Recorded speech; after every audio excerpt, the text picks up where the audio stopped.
നാളെ പരലോകത്ത് നമ്മൾ ചെയ്തു കൂട്ടിയ കർമ്മങ്ങളെല്ലാം നമുക്ക് തുറന്ന് കാണിച്ചു തരുന്ന ഒരു സന്ദർഭം വരാനുണ്ട്. നമ്മൾ രഹസ്യം എന്ന് വിചാരിച്ചത് പുറത്തു വരും, നമ്മൾ ഇല്ലെന്ന് നിഷേധിച്ചത് തുറന്നു വരും, സാക്ഷികൾ മുഖാന്തരം വരും, കൈകാലുകൾ സാക്ഷി പറയും. അങ്ങനെ ഒരു ദിവസത്തിൽ വലതു കൈയിൽ ഗ്രന്ഥം ലഭിക്കുന്നവരുണ്ട്, സന്തോഷവാന്മാരാണ്. എന്നാൽ ഖുർആൻ പറയാണ്, ഒരു വിഭാഗം ആളുകളുണ്ട്, അവർ പാപികളായി ദോഷികളായി ജീവിച്ച ഇടത് കൈയിൽ ഗ്രന്ഥം ലഭിക്കുന്നവരാണ്. അവരുടെ പുറകിലൂടെ ഇടത് കൈയിലായി അവരുടെ അവരുടെ പ്രവർത്തനത്തിന്റെ കിതാബ് കയ്യിൽ കൊടുക്കുമ്പോൾ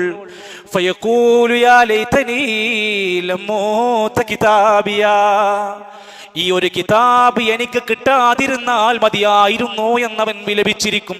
അത് മുഴുവൻ അവന്റെ തിന്മയുടെ ഭാണ്ഡങ്ങളാണ്. ഫലം ഹിസാബിയ, ഈ പരലോകത്ത് ഒരുമിച്ചുകൂടി എന്റെ കർമ്മങ്ങൾ പരിശോധിക്കുന്ന ഹിസാബുണ്ടെന്ന് ഞാൻ ഒരിക്കലും പ്രതീക്ഷിച്ചില്ല.